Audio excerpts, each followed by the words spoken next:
السلام علیکم سر. جی وعلیکم السلام. بسم اللہ الرحمن الرحیم. الحمدللہ رب العالمین. اللہم صلی علی محمد وعلی محمد. لا حول ولا قوۃ الا باللہ العلی العظیم. ماشاءاللہ لا قوۃ الا باللہ العلی العظیم. دیکھیں یہ جو اب تو یہ سمجھے کہ یہ جو وظیفہ آپ لوگ دیکھتے ہیں جب میں گفتگو شروع کرتا ہوں، آج تو میرا دل ہے کہ پہلے اسی کو کھول دیں تاکہ لوگوں کو سمجھ آ جائے کہ یہ جو بسم اللہ پڑھنا کسی بھی کام کے آغاز میں اس کام کو مہر اللہ کی لگاتا ہے.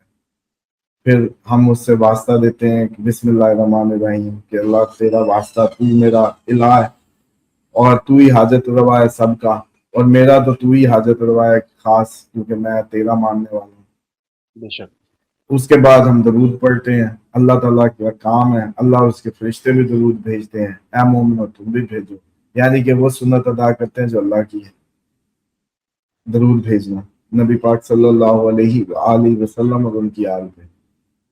تو پہلے بسم اللہ، پھر جب اس کے بعد الحمدللہ کہتے ہیں، الحمدللہ رب العالمین.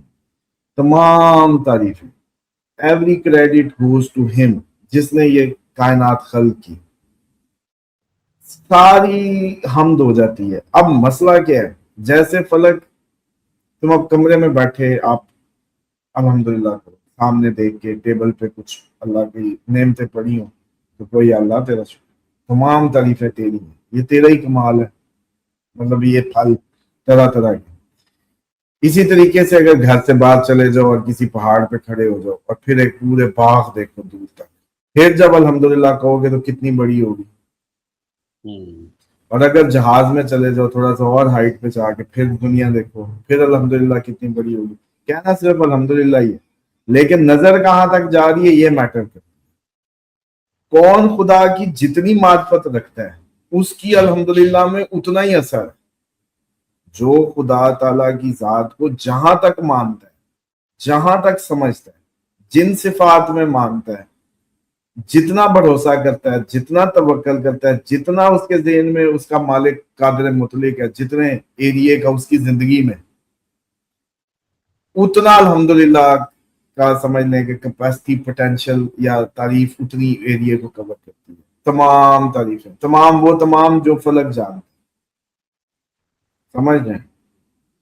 تو اس لیے سب کی الحمدللہ میں فرق. جیسے امام علیہ السلام سے ان کا خچر گما تو آپ نے فرمایا یا اللہ میں تیری ایسی تعریف کروں گا جیسے کسی نے بیان نہ کی ہو. تو جب اصحاب نے دیکھا کہ ملا خچر تو آپ نے کہا الحمدللہ. یا امام آپ نے تو وعدہ کیا تھا، منت مانی تھی.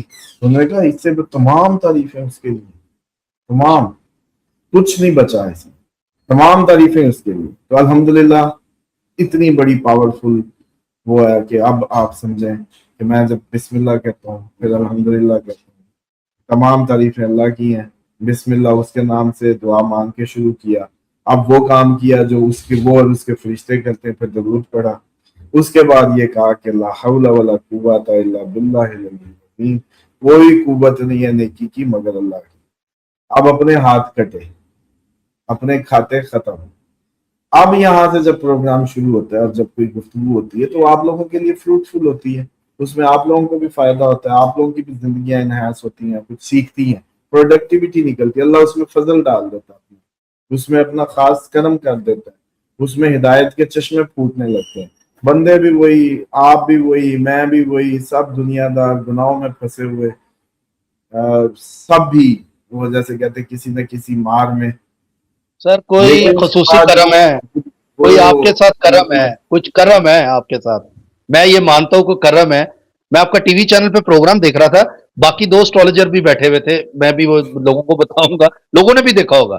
تو وہ بالکل شاک تھے کہ جب وہ ہوسٹ آپ سے سوال کر رہی تھی، پوچھ رہی تھی کہ آپ کی پریڈکشن تو اس ٹائم ایسے سے پوری ہو رہی ہیں، اور باقی وہ دونوں اسٹرالوجر ایسا لگ رہا تھا جیسے کہ وہ سیکھنا چاہ رہے ہیں آپ سے کہ اسٹرالوجی کی بیس کیا ہوتی. مجھے یہ ایسا فیلنگ ان کی ایکسپریشن سے آئی. دیکھیں علم کی کوئی حد نہیں ہے، اور خالص نیت سب سے بڑا میں سمجھتا ہوں وظیفہ ہے.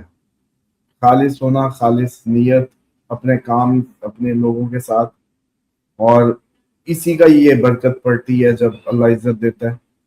اور